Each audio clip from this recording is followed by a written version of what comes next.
ప్రవర్తనను నిరంతరం మెరుగుపరుచుకుంటామని మరియు అన్ని ట్రాఫిక్ చేస్తున్నాము. మేము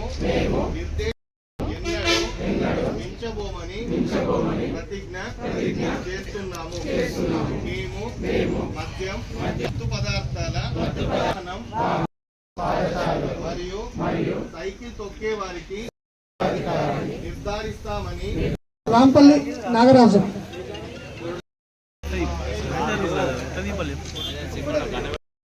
నంద నరసింహ, ఎండి చాంద్ పాషా, ఎండి చాంద్ పాషా,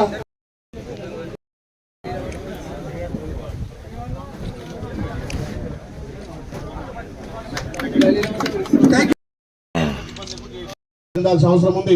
వేరే ఊళ్ళలో 20 ఇళ్ళు ఇస్తే 20 ఇందిరం ఇళ్ళు గృహప్రవేశం చేసినాం. మరి ఇక్కడ సర్పంచ్ గారు, గౌరవ ఉప సర్పంచ్ గారు, పాలకవర్గం కూడా ఎక్కువ దృష్టి పెట్టి ఉన్న ఇండ్లు కంప్లీట్ చేస్తే ఇంకా 100 మందికి అవసరం ఉన్న 100 ఇండ్లు ఇచ్చే బాధ్యత నాది.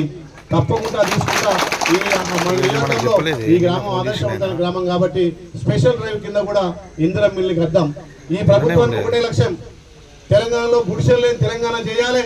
గ్రామాలలో ప్రతి ఒక్క అరువులందరికీ సొంతింటి గల ఇందిరం ఇల్లు నిర్మించాలనే బాధ్యతగా ముందుకు పోతున్నాం. కాబట్టి దీనికి గ్రామ యువత కూడా మీరు సహకరించి గ్రామ అభివృద్ధి విషయంలో ఇంకెంత నిధులైనా ఇచ్చే బాధ్యత నేను తీసుకొని సీసీ రోడ్ల సమస్య కానీ మొన్ననే 20 లక్షల రూపాయలు కూడా మీకు మంజూరు చేయడం జరిగింది.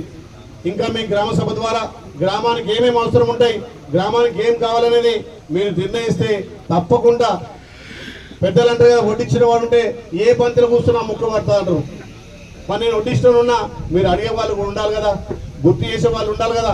నాకు 200 గ్రామాలు, అన్ని గ్రామాలు నేను తిరుగుతున్నాయి కాబట్టి నా సొంత గ్రామైనా మీకు కావాల్సినటువంటి మౌలిక సదుపాయాలు ఏదో తీసుకురావాలి.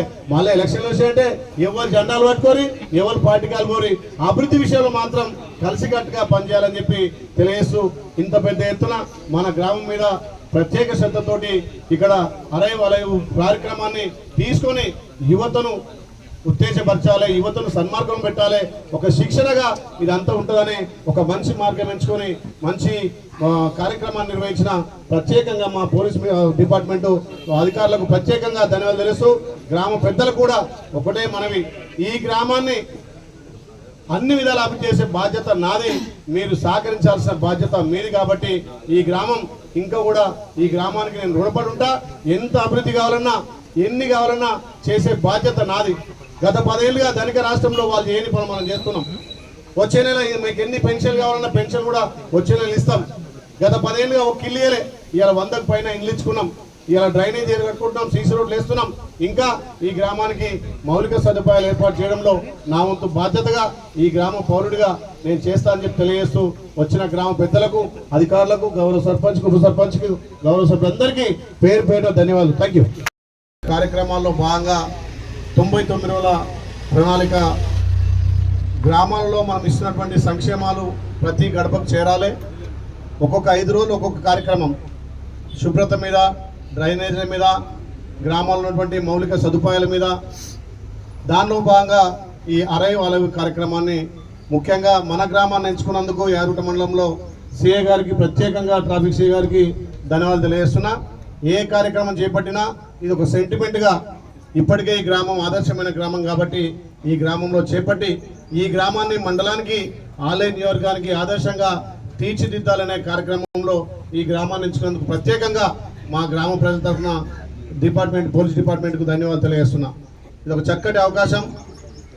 ఏదైతే అలసత్వంతో నాకేమవుతుంది అనుకుంటే ఆయన ఒక్కడు కాదు బలయ్యేది, ఆ కుటుంబం మొత్తం బలవుతుంది. నిజంగా ఈరోజు రోడ్ల మీద చాలా యాక్సిడెంట్ చూస్తున్నాం. తొందరపాటు వల్ల ఎన్నో ప్రాణాలు బలవుతున్నాయి. ఆ ప్రాణాలతో పాటు ఆ కుటుంబాలు కూడా బలవుతున్నాయి. అందుకే ప్రభుత్వం ఆలోచన చేసి దీని మీద ఒక స్పెషల్ డ్రైవ్ పెట్టాలి, అవగాహన కల్పించాలి. హెల్మెట్ ఇలా అందరు కొనుక్కుంటారు, అయినా దాతలు ముందుకు వచ్చి ఇస్తుంటే దాని మీద అర్థం చేసుకోవాల్సిన అవసరం ఉంది. ఏదో తీసుకుపోయి ఇంట్లో పెట్టుకున్నా అంటే కాదు. ఏ బాయ్ కాడికే పోతున్నా కదా, లేకపోతే పాల సెంటర్కే పోతున్నా రోడ్ మీదకి కానీ, రోడ్ మీదకి వచ్చి పాల సెంటర్ కాడికి వచ్చి బాయ్ కాడికి పోయటం వల్ల కూడా చాలా యాక్సిడెంట్లు అయినాయి. అందుకే అందరూ గమనించి అదొక ఖచ్చితంగా విధిగా మనం హెల్మెట్ ధరించాల్సిన అవసరం ఉంది.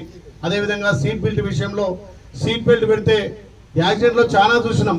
సీట్ బెల్ట్ పెట్టినప్పుడే అక్కడ ఉన్నటువంటి బెలూన్స్ ఓపెన్ అవుతాయి, ఆ సెక్యూరిటీ ఉంటుంది.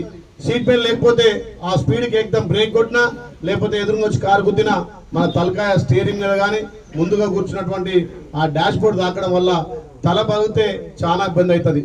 మన సిఐ గారు చాలా చక్కగా చెప్పారు, బాడీలో ఏ పార్ట్కు దెబ్బ తాకినా రిపేర్ చేసుకోవచ్చు, హాస్పిటల్ పోవచ్చు, అవసరమైతే 5-10 లక్షలతోటి రిపేర్ చేసుకోవచ్చు. కానీ హెడ్ అనేది ఇంపార్టెంట్. హెడ్ ఇంజరీ అయినారు 90% బతికిన దాఖలాలు లేవు.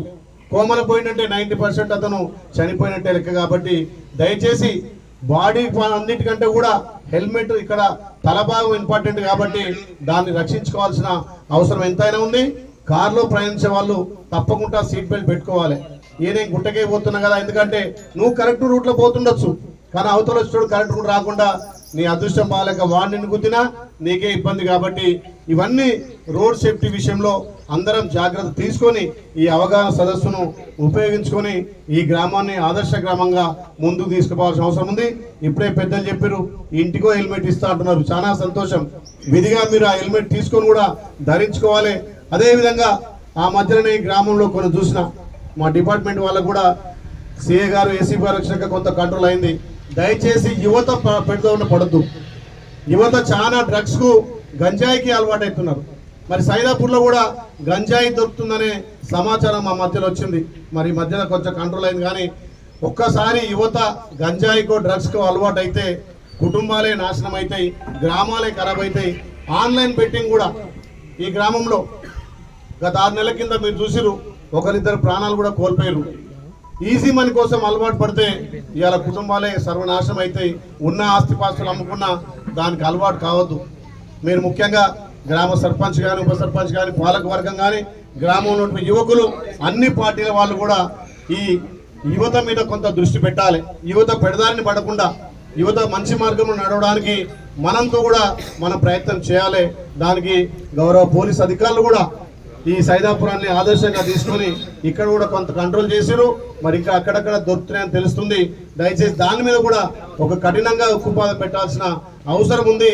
యువతకు మంచి మార్గాన్ని అలవాటు చేస్తే వాళ్ళు ఇంకా 10 మందికి ఆదర్శంగా అవుతారు. కాబట్టి మీరందరూ కూడా దాంట్లో భాగస్వామ్యం రావాలి. తల్లిదండ్రులు కూడా పిల్లలు ఏం చేస్తారు, పుట్టినే గాలి వదిలిపెట్టి వానికి ఏం పర్లేదంటే వాడు గంజాయికో మత్తుకో మన అలవాటు అవుతారు. కాబట్టి దాన్ని కూడా నిర్మూలించాల్సిన అవసరం ఉంది. ముఖ్యంగా ఆన్లైన్ బెట్టింగ్ ఈ గ్రామంలో ఇంకా కూడా కొంతమంది పిల్లలు అలవాటు అయ్యారు. దాన్ని కూడా మీ తల్లిదండ్రులు గమనించాల్సిన అవసరం ఉంది. ఆన్లైన్ బెట్టింగ్ వల్ల మీరు చూసి గతంలో 1-2 ప్రాణాలు కూడా పోవడం జరిగింది. చాలా మంది అప్పుల పాలయ్యారు, కొంతమంది బయటపడ్డారు, కొంతమంది బయటపడతలేరు. అలాంటి ఈజీ మనకి అలవాటు పడకుండా తల్లిదండ్రులు కూడా బాధ్యత తీసుకోవాలి. ముఖ్యంగా గ్రామ పంచాయతీ కూడా అన్ని విధాల గ్రామానికి సంబంధించిన అభివృద్ధి కార్యక్రమాల్లో ఎప్పటికప్పుడు నా దృష్టికి తీసుకురండి. తప్పకుండా నా సొంత గ్రామం మీ అందరి ఆశీర్వాదంతో సర్పంచ్గా, పాలసంఘ చైర్మన్గా, ఎంపీటీసీగా ఇవాళ ఎమ్మెల్యే వచ్చినంటే మీ అందరి ఆశీస్సులు, ఈ గ్రామ ఆశీస్సుల వల్లనే ఇవాళ ఇక్కడ ఎమ్మెల్యేగా ఉండి మాట్లాడుతున్నట్టే ఈ గ్రామం ఆశీస్సులు. కాబట్టి ఈ గ్రామంలో ఉండే బిడ్డగా ఈ గ్రామాన్ని అన్ని విధాల అభివృద్ధితో పాటు ఆరోగ్యంగా ఉంచే బాధ్యత కూడా నా మీద ఒక పౌరుడిగా ఉంది. కాబట్టి మీరు దయచేసి ఇవన్నిటిని భద్రత కానీ ఇక్కడ సేఫ్టీలు కానీ అవసరమైతే ఇప్పుడే పెద్దలు చెప్పినట్టుగా మీ లైసెన్స్ కూడా తీసుకోండి. దానికి అవసరమైతే డిపార్ట్మెంట్ వాళ్ళ ఒకరోజు ప్రత్యేకంగా డ్రైవ్ పెట్టించి ప్రతి ఒక్క 18 ఏళ్ళు నిన్న ప్రతి ఒక్క పౌరుడు కూడా డ్రైవింగ్ లైసెన్స్ తీసుకోవచ్చు. ఆ తీసుకుంటే ఎక్కడ కూడా ఇబ్బంది ఉండవు. గ్రామ అభివృద్ధి విషయంలో పార్టీలను పక్కన పెట్టి అభివృద్ధి చేద్దాం. ముఖ్యంగా వేరే గ్రామాల్లో 20-30 ఇళ్ళు వస్తే మీరు 100 కానీ కట్టుకోమని చెప్పిన